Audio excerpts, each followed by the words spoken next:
पर आपका दोष नहीं है, आपका दोष नहीं है। हमें हमेशा दबाया गया, हमारी क्षमताओं को दबाया गया, हमें गुलाम बनाया गया। हमारे ऊपर 200 साल अंग्रेजों ने राज किया, 500 साल मुगलों ने राज किया, पर कुछ लोग यहीं तक सोचते हैं कि सिर्फ 700 साल राज किया। पर आप मुझे बताइए, 700 साल पहले आप में से कितने लोग थे जो रजवाड़े खानदान से हैं? इसका मतलब 700 साल पहले भी हम गुलामी थे। हम सदियों से गुलाम हैं। कभी गोरी चमड़ी ने राज किया और कभी काली चमड़ी ने, कभी अपने जैसी चमड़ी ने। हेलो, हमें दबाया गया। हमें कभी भी आजाद बनने की ख्वाहिश हमारे अंदर पैदा नहीं की गई, कभी भी हमारी क्षमताओं को बाहर नहीं निकाला गया, कभी भी हमें यह नहीं बताया गया कि आप जिंदगी में आसमान को छू सकते हैं, आप बहुत आगे जा सकते हैं। हमेशा दबाया गया। आज भी हमारे साथ ऐसा ही होता है। हिंदुस्तान की तरक्की आप लोग चाहते हैं, आप हिंदुस्तान से प्यार करते हैं, यस। आप हिंदुस्तान को विश्व का सबसे ताकतवर मुल्क बनाना चाहते हैं, यस। आप हिंदुस्तान को सबसे अमीर मुल्क बनाना चाहते हैं, यस।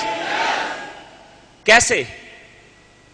60 साल से ये सरकारें लगी हैं, 60 साल से काम में काम, काम पे काम, परिवर्तन पे परिवर्तन हो रहा है, पर हिंदुस्तान आज भी पीछे है। आज भी बात होती है कि हम अमेरिका से 50 साल पीछे हैं, हम ब्रिटेन से 40 साल पीछे हैं, हम जापान से 30 साल पीछे हैं। ये बातें होती हैं आज भी। कारण क्योंकि आज भी हमारी क्षमताओं को बाहर नहीं निकाला गया, आज भी हमारी क्षमताओं को दबाया जाता है।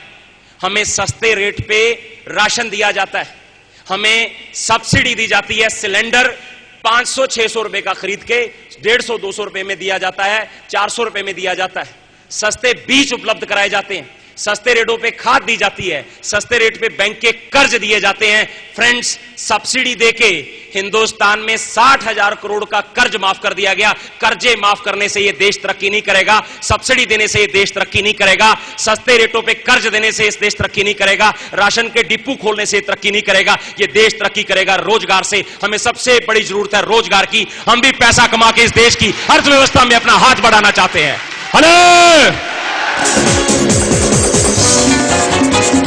यस। रोजगार चाहिए, नहीं चाहिए दया,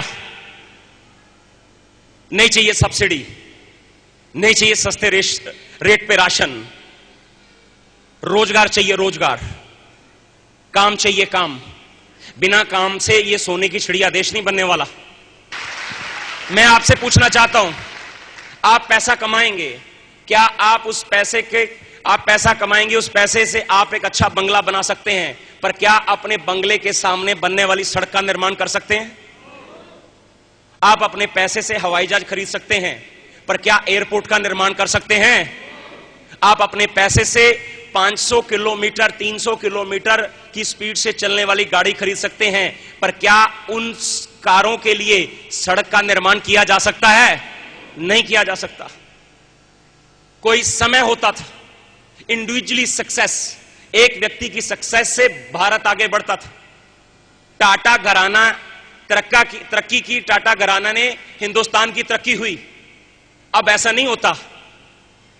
अनिल अंबानी, मुकेश अंबानी इस दुनिया के सबसे अमीर आदमी बने पिछले कुछ दिन पहले। हेलो, आपकी जिंदगी में क्या परिवर्तन आया? कितने लोगों के घरों में घी के दिए जले, कितने लोगों के घरों में गाड़ियां आ गई, कितने लोगों के साथ आज हिंदुस्तान सरकार ने आपको कुछ ऑफर किया, कोई नौकरी दी, कुछ कोई फर्क नहीं। कोई समय था किसी इंडस्ट्री के बढ़ने से इस देश का विकास होता था, कोई समय था इस देश में इंडस्ट्री ग्रो करती थी तो देश साथ में ग्रोथ लेता था। वो समय चला गया। एक आदमी के तरक्की करने से अब ये देश आगे नहीं बढ़ेगा। अब समय आ गया है सामूहिक रूप से, जब तक हम लोग आगे नहीं बढ़ते, तरक्की नहीं करते, ये देश आगे नहीं बढ़ेगा। आरसीएम बिजनेस सामूहिक रूप से तरक्की करने का बिजनेस है। Hello, yes. ऑप्शन नहीं है, हमारी मजबूरी भी है और हमारे लिए जरूरी भी है। RCM business. आज देश के बारे में कौन सोचता है? कितने लोग हैं, कितने ऐसे बिजनेस हैं, बहुत सारी ऐसी कंपनियां हैं जो इस समय एमएलएम के नाम पे लोगों को छल रही हैं। आपके कानपुर में भी 10-20 कंपनियां मिल जाएंगी। ऐसे लोग भी मिल जाएंगे जो एक ही थैले में 4-4 कंपनियों को रखते हैं। मैं ईमानदारी से आपसे पूछना चाहता हूं, आप कुछ भी करें, हमें कोई मतलब नहीं, पर मुझे एक चीज का जवाब दें। मुझे किसी ने पूछा कि आरसीएम बिजनेस क्या दोबारा नहीं बन सकता, क्या दूसरा आरसीएम बिजनेस नहीं आ सकता? मैंने कहा कि हां, दूसरा आरसीएम बिजनेस आ सकता है, दूसरा आरसीएम बिजनेस बन सकता है, पर वो सतीश पंडित कहां से लाएंगे और वो त्रिलोकचंद छाबड़ा जी कहां से लाएंगे? मुझे एक चीज बताएं, आज हिंदुस्तान में इतनी बड़ी बड़ी कंपनियां हैं, क्यों नहीं लिखा किसी ने प्राणगीत? खुद पूरा करे अपना सपना, कोई हाथ यहां ना फैले, अब जनस्वावलंबी बन जाएं सब, चोरी फरेब का नाम ना हो, कोई भी यहां बदनाम ना हो। हेलो, आज नशे सिखाए जाते हैं ट्रेडिशनल बिजनेस में कि आप रात को टेबल लगाओ, उस पे खाने पीने का सामान रखो, काम करवाओ, पर आरसीएम बिजनेस आपके नशे छुड़वाता है। आरसीएम बिजनेस आपको मां बाप का सत्कार करना सिखाता है, आरसीएम बिजनेस आपको परिवार में प्यार सिखाता है, और आरसीएम बिजनेस आपको सिखाता है कि आपके अकेले महान बनने से यह देश महान नहीं होगा, आपके अकेले अमीर बनने से देश अमीर नहीं होगा। पूरे हिंदुस्तान को एक जगह से, एक प्लेटफॉर्म से अमीर बनाना होगा। जब पूरा हिंदुस्तान अमीर हो जाएगा, मैं वादा करता हूं, गुंडागिर्दी, बेरोजगारी, ये जितने भी आज सड़कों पर कत्ल होते हैं, क्राइम होते हैं, ये सब रुक जाएंगे, क्योंकि इनके पीछे सबसे बड़ा जो कारण है वो बेरोजगारी का है। सहमत है? हेलो, सब्सिडी चाहिए? नहीं, मैं देता हूं आपको एक सब्सिडी देता हूं मैं, कि आपको 4 हाथ दिए जाएंगे, अपने 2 हाथ पीछे बांध लो, पीछे यूं दोनों। आपके जो 2 हाथ काम करते हैं, उसके बदले में आपको 4 हाथ दिए जाएंगे।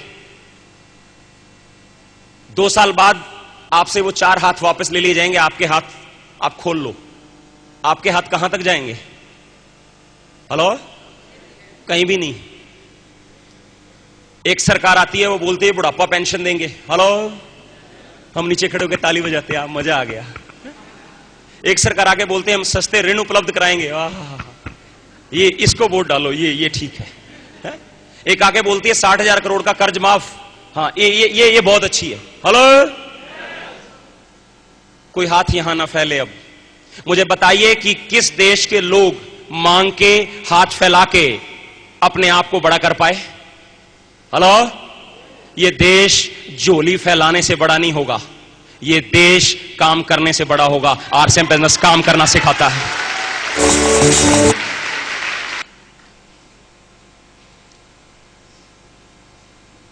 आरसीएम बन भारत मां ललकार रही है तुमको, है अगर सीने में दिल तो बोल जाना चाहिए, इन रगों में खून है तो खौल जाना चाहिए।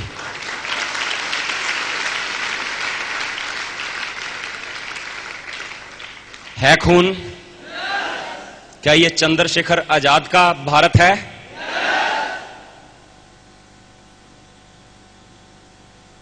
क्या ये शहीदों का भारत है?